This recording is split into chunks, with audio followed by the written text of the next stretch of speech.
Southern Indiana stories unfold. Local leaders sharing how they grow. Stories behind success. Real voices with the real stories next. Evansville rising, Southern Indiana strong. Making our region where businesses belong. Stories behind success. All right, and welcome back to the second episode of the Krohn Cast. With me today is the president of Dpatrick, who happens to also be my father-in-law, Mike O'Daniel. Thanks for joining us, Mike. Glad to be here. So before we get into the first question, just going to read off a few accomplishments. So your partner, Ray, in the business, got Time Dealer of the Year, beating out 20,000 dealers last year, which is a huge accomplishment. Between the two of you, I think you have over 500 employees between Evansville, Boonville, Lebanon, and Crawfordsville. So continues to grow, and then you guys do a lot for the community between Dpatrick, Ford Cares, and Honda Helping Kids. So got a lot going. Yeah, we do a lot. We do what we can. You know, it's really not me. It's the employees and everybody's efforts that make the difference. I'm doing less and less now that I'm in my 60s. You got a son and son-in-law to help you with that. So exactly. So we'll get into the first question. I want you to tell me about how the business started. I know your grandpa was in the business, and then it became O'Daniel Rains, and now we are leading into the fourth generation of your son Peter and son-in-law Wolfie. So talk me all the way back to O'Daniel Rains and how you've got to the fourth generation. I'll try to give you the shortest version I can. My grandfather grew up very poor in Waverly, Kentucky, and they lived in one room above a gas station, if you can believe that. And his dad ran the gas station. He didn't own the gas station. And so when my grandfather turned 15, it was time for him to make room because, you know, he had to get out of the way because he was the oldest of 10 kids. So they sent him up to Evansville, and he got a job with the Chevrolet dealer washing cars. And then he worked his way up to being a technician, working on the used cars. And then he became a used car salesman. And he became the number one salesperson in the company. And the dealer wanted to sell his Oldsmobile dealership, which he was working at the Chevrolet dealership. Mm-hmm. So he sold the Oldsmobile dealership to his sales manager, Mr. Rains, George Rains, and my grandfather, Joe Daniel. And that's the way my grandfather got into the business. So he continued with that Olds dealership in his partnership with Mr. Rains. And they continued to grow and add different dealerships and different businesses along the way. And Mr. Rains passed away, and the company was split in two between my grandfather and Mr. Rains' son, George Rains Jr. And so my grandfather was on his own then, and then he started bringing in his brothers as partners in the business, and later brought my dad in as a partner in the business. Mm-hmm. My dad then left the business and bought his own dealership, the Mercedes-Benz Volkswagen dealership in Evansville, which previously was called McGee Motors, and he named it Dpatrick Inc. My grandfather did not want him to leave his job running the Ford dealership, so he sold him about a third of the Ford dealership. And my dad ran the Ford dealership under that, along with his company that he owned 100%, then later bought out the rest of the dealership from his dad, and okay. And then over time bought the rest of his dad's dealerships, or many of his dad's dealerships. In the meantime, my grandfather put his brothers into business in Bloomington, Indiana, and Fort Wayne, Indiana, and Omaha, Nebraska, and several other places. So all of his brothers got an opportunity along the way also. Mm-hmm. And that's how my dad ended up owning Dpatrick. And then he added more franchises and that sort of thing. Mm-hmm. I then went to work for my dad after college. I worked for him in the summers now on and off during college and during high school, and even during grade school. But I went to work for him full-time when I was 22 and worked my way up through the business, and then ultimately in 1996 bought the business 50-50 along with my sister Mary Ellen Faribaugh and her husband Ray. And we've owned it since then. And in the meantime, we've added dealerships and added locations and added employees. Yeah, because you're up north near Indianapolis now. Uh-huh. And you have how many brands amongst all that? We have one combination Ford Lincoln dealership, two other Ford dealerships, 2 used car dealerships, a dealership that is combined Mercedes-Benz, BMW, Porsche, Audi, and Volkswagen, a Honda dealership, a Nissan dealership. Hey, Mike, we didn't do this on purpose, but the Mercedes Volkswagen is in your background. Is that the original location for that? That's the first location my dad bought, yes. So it was Mercedes and he bought that in 1972 from a guy named Bud McGee. Well, we didn't even do that on purpose. That was just serendipitous. Now, what's funny is a good friend of mine is Steve Nussmeyer, has another 100-plus-year-old business in Evansville, and his location was previously Bud McGee's Volkswagen dealership before he moved to this location. Oh. So, Evansville's a small town. Everything goes round and round. Heck yeah. Yeah. Well, anyway, so when we bought the dealership, we had about 100 employees, and the value of the dealership was far less in those days. Mm-hmm. And I think part of that, an interesting thing, kind of going off on a tangent here, but when I graduated from college, there were about 35,000 car dealerships in the United States that sold new cars. And those 35,000 car dealerships had about 24,000 or so family owners. So in other words, some people owned 1, some owned 2, some owned more, but on average, the average dealer owned a little less than 1.5 car dealerships. Today, there are about 16,000 new car dealerships in the United States, so less than half, and about 2,500 families own car dealerships now. In addition to back in those days, we didn't have the big corporate ownership and that kind of thing, which we do have today. So it's been an interesting situation in that only about 1 out of 10 families that owned a car dealership in the mid-'80s continue to own a car dealership. Maybe even less than that when you consider some people have come into the business who weren't previously in the business. So it's been a struggle and a fight. People think that because they see these businesses that are very successful and large, that the guy got in the right thing. I'm not sure I got the right thing. I think I made the best of it. To be determined. Yeah, determined. Exactly. Now, there can't be that many fourth-generation car owners out there, or dealer owners, right? Surprisingly, of the 2,500 families that are still in car dealerships, I bet half of them are moving into their 4th generation. But you got to remember that 90% went out completely. Yeah. So, and a lot of 3rd and 2nd and 3rd generations. But, the thing that they all have in common is the ones that are still left raised their kids to work. They didn't raise their kids as beneficiaries of some legacy. Mm-hmm. They raised their kids with the idea of, this is one opportunity where you can work hard and be successful. But in no way, and I think the fact that this decline of 90% of the families getting out of the business, there's no way, or it's very unusual, at least unheard of to me, that a family member just really doesn't do anything and just owns a car dealership and makes a good living at it, because the car dealership involves a lot of involvement and a lot of work and a lot of stress and pressure. Yeah, a lot of time. Weekends, evenings. Yes. Everything. Yeah. All right.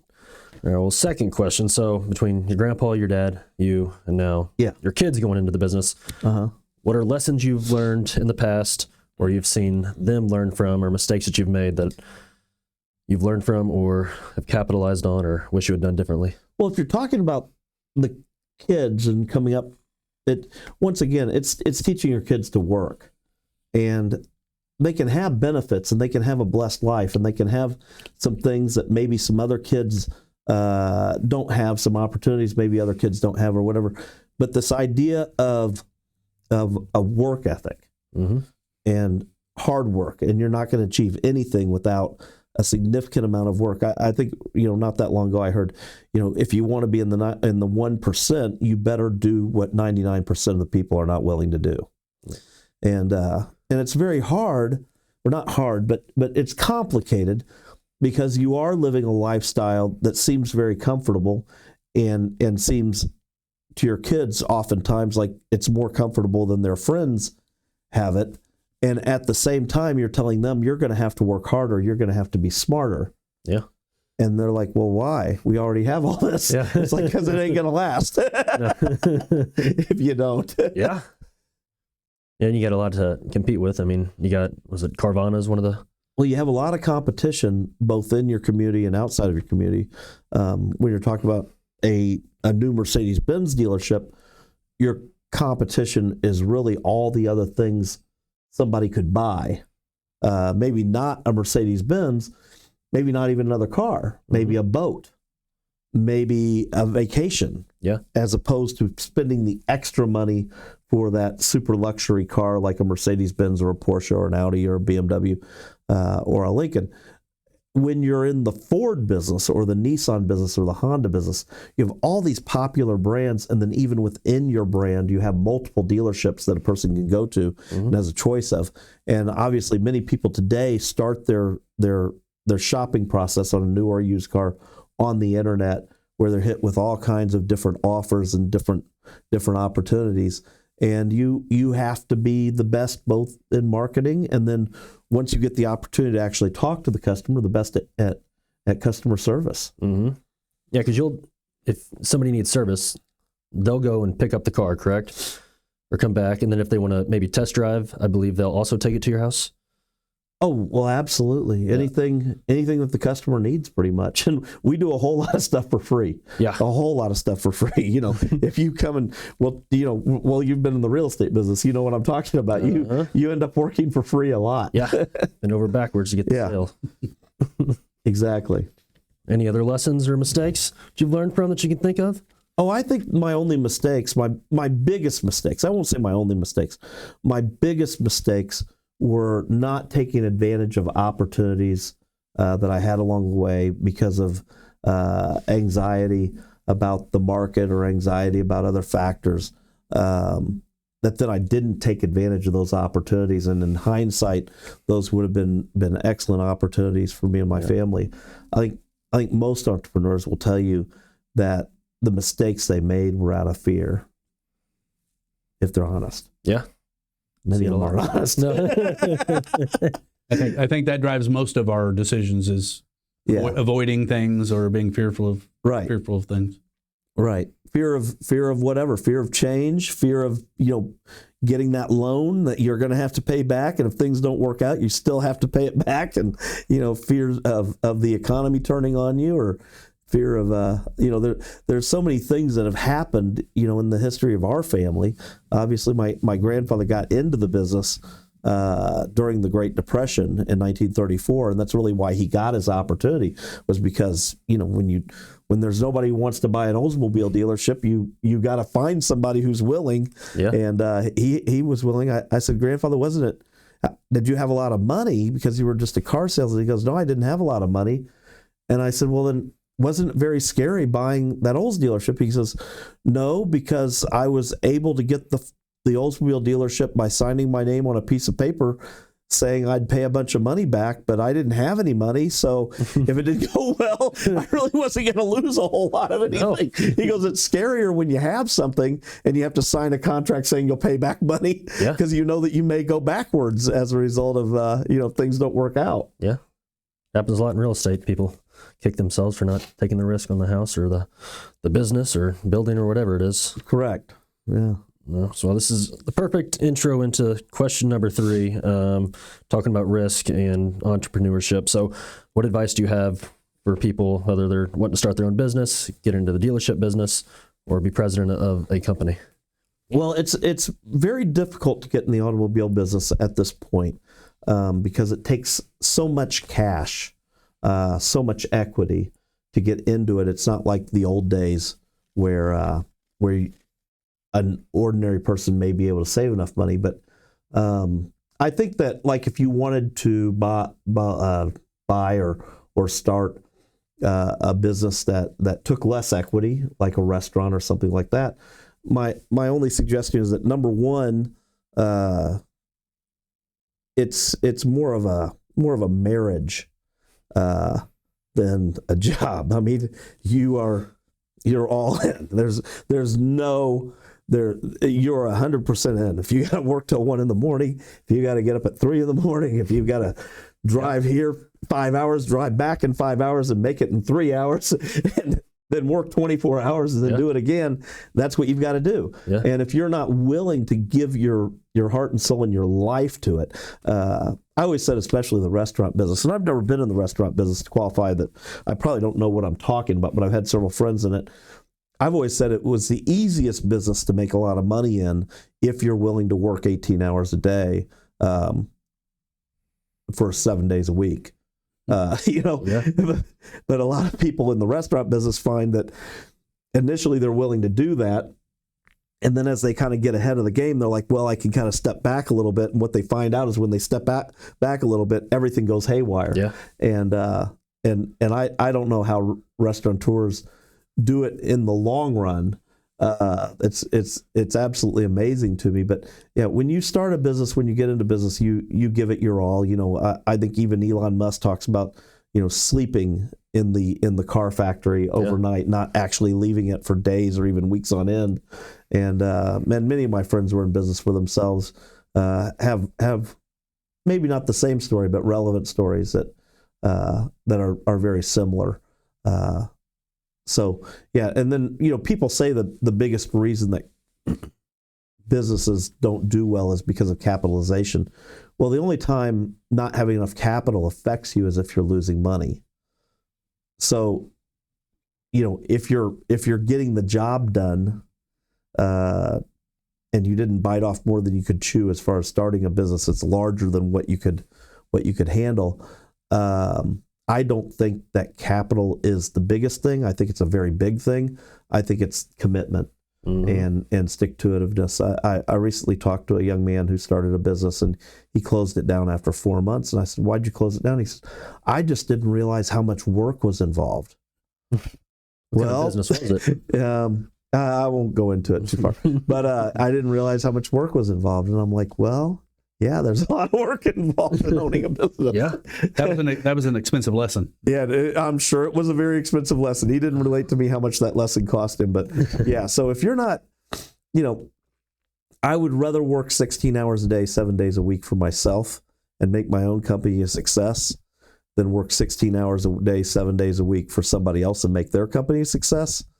But I have to tell you, if you can work 8, 9, 10 hours a day, 5 days a week, and get a paycheck that supports your family and makes you comfortable, and you don't have this overwhelming need to be in business for yourself, you're probably not the right guy. Yeah. It takes an overwhelming desire to do what you have to do. Yeah. Well, I think it's pretty good answers right there. And that's from the third generation. That's from third generation. So we'll see what I can't imagine what the first generation went through. No.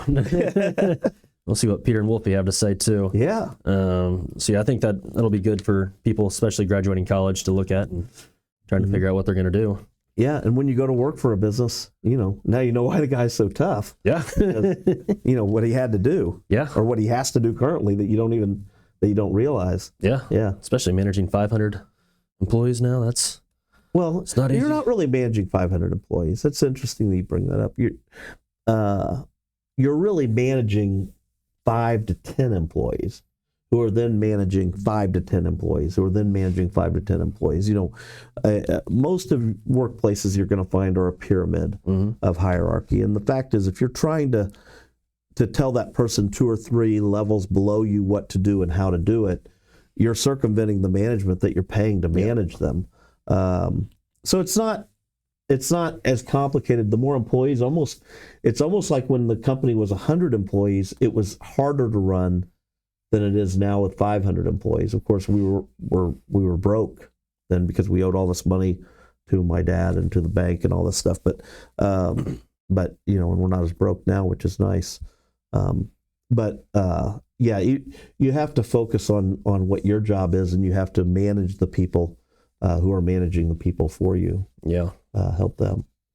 But yeah, it's been exciting. I'm glad I did it.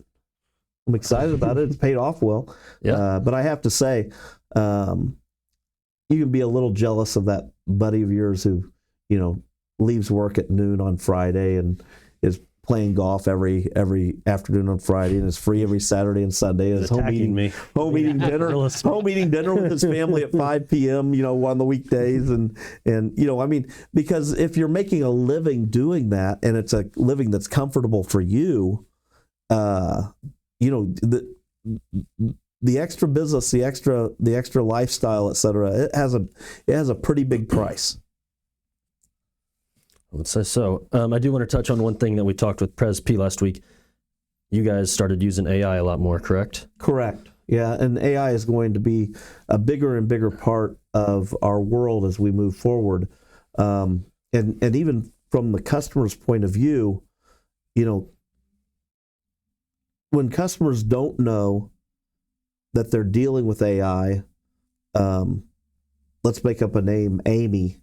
And so Amy, the customer calls in and they talk to Amy and they ask Amy questions, and Amy quickly answers those questions and answers them accurately and doesn't mess around with a lot of other jargon or a lot of other foolishness.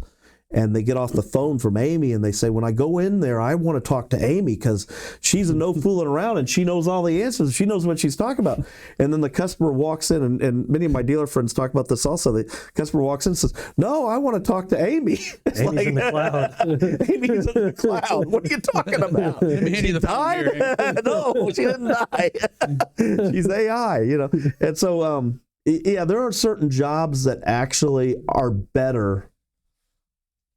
The customer experience is better with AI than it is with a real human being. Of course, the AI is a garbage in, garbage out system, just like any computer system. So you need human beings to set up AI and to make it work properly. And what I compare it to is long ago, before electronics and electricity and all that, we had these giant orchestras and they played this beautiful music, Bach and Mozart and all that. And that's what everybody was really into. And then they started coming up with more and more technology, both in the instruments and then also in microphones and that kind of thing. So then you got into big band and jazz bands. Now you have 5 people who come out on a stage in an arena with 80,000 people packed into it, and 5 people perform for 80,000 people. And the 80,000 people enjoy it and can hear it and everything else because of technology. Mm-hmm. But at the end of the day, it's not the technology performing, it's the technology enhancing what those 5 people are capable of.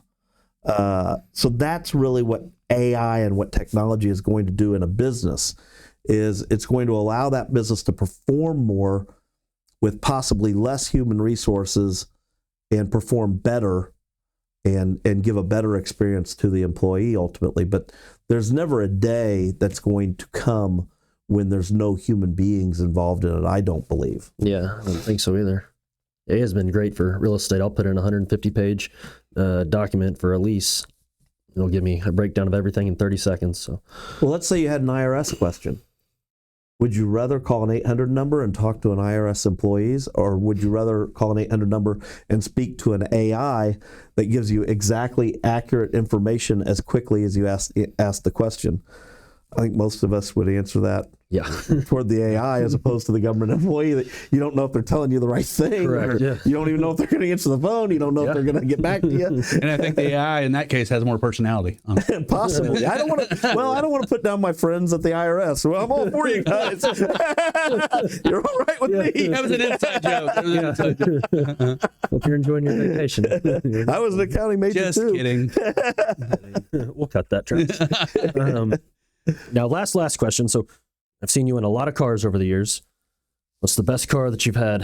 Porsche 911, without a doubt. The current Porsche 911, the GTS turbo with the hybrid electric turbo on it that goes 0 to 60 in 2.7 seconds. Yeah, that's the best car. That's the best car I've ever driven, and with the target top, which is amazing just to watch go up and down. It's just entertaining. I think it's the finest car ever built. I'm sorry that it's so expensive. It's not that bad. What? Popular price cars, I can't say because I have too many different manufacturers that I don't want to choose one and make other people mad. Yeah. Wish I could drive a Chevy again, but it's okay. Ford Raptors are the best, I think. Absolutely. That's Mike, I got a kind of an add-on question, probably going back to the AI, but also I think you and I did a podcast or two a couple years ago, and I think that was post-COVID, and there was all the chip issues and all that stuff. This is unrelated to that, but with the trends in automobiles and driving and self-driving cars and robo-taxis, robo-cabs, all that stuff that I think a lot of people are hearing about. Like, how do you see that affecting car buying in the future? Like, how are you preparing? How are you and your people preparing for that? Well, my personal opinion, to own and operate your own car is an incredible privilege and is very expensive. And I believe that when you go to that next level, I guess next level, and you talk about people who own jets, own their own personal private jet, okay? And then you have this level under that where people buy these jet cards or these memberships, and they call a jet when they want a jet to come pick them up and take them where they want to go, but they don't actually own a jet. And then you have the next level, which is somebody buys a plane ticket on Delta or American or whatever, and then they show up at a certain time and go through a certain rigmarole, and then they get on this plane with a whole bunch of people they don't know. Cars are going to become a little bit more like that, where it becomes a little bit more of a privilege to be able to afford to own and operate your own personal car, where you get into it when you want and go where you want, and you aren't involved with other people. Where the level below that will be Ubering, but where these cars are self-driving. And the car you may own may be self-driving, but you'll have 100% access to it all the time. It'll be there with you, as opposed to basically an Uber-type self-driving car, as opposed to taking a city bus or a subway or something. And I just believe you're going to have those three levels. And I think that when you think about society right now, maybe, I don't know, making this up, 80% of the households own at least one car, 90% of the households own at least one car. I think you're going to get down to maybe where 50% of the households own at least one car. And when you talk about 16-year-olds owning a car, or the parents own a car that they provide to the 16-year-old, I think that when the 16-year-old can get on their phone and call a self-driving car to pick them up, mom and dad are going to be less willing to shell out the bucks for them to have their own car and insure it and all of that. So I think that the number of people who are going to own a car is going to go down, and I think that that's a sad thing for the car dealers, but I think that's going to be a good thing for the public, because it's going to take a lot of family resources, and they're going to be able to redirect those resources into experiences like vacations and education, and hopefully they use it for positive purposes. They'll be able to redirect those resources to build a better life for their family. I'm definitely pro car and pro owning your own car. But I think that, once a person who is scraping by can live less expensive if they don't own a car than if they do, and still get to do the things that they basically want to do, they're not going to own a car. Well, I've often thought about younger people who obviously tend to have more accidents, and they're more and more distracted these days.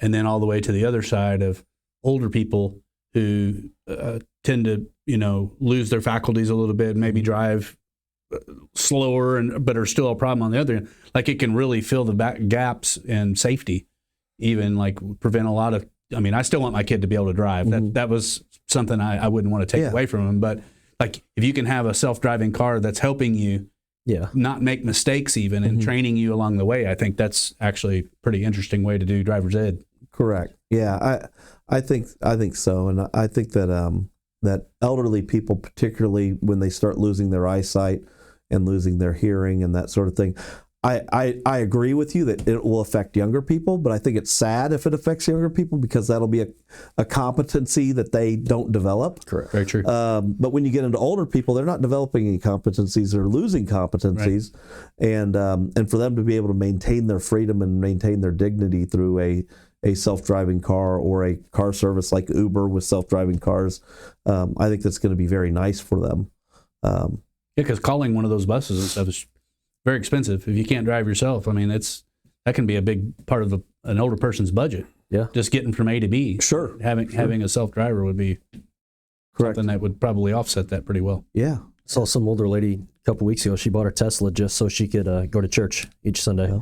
And now we have new airplanes where if the airplane is in trouble, they can press a button and it will land itself at the nearest airport. Wow. You know, that exists right now. Wow. Yeah. So, I mean, do I really want to trust that button versus an experienced pilot? No, but if there's no experienced pilot available, well, I think I'm pressing the button. They're telling us the cars make less mistakes than the humans. So, I mean, maybe the planes, if something happens, like you said, something happens to a pilot, man, that's awesome. Mm-hmm. Wow.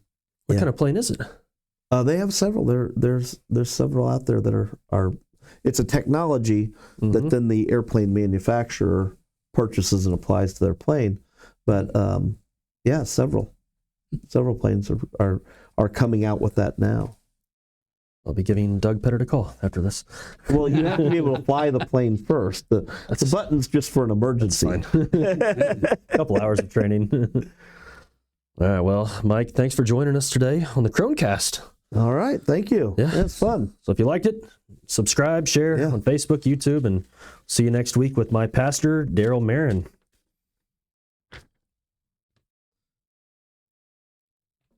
So that's okay? From the river towns to the open roads, Southern Indiana stories unfold. Local leaders sharing how they grow. Stories behind success. Real voices with the real stories next. Evansville rising, Southern Indiana strong. Making our region where business is big.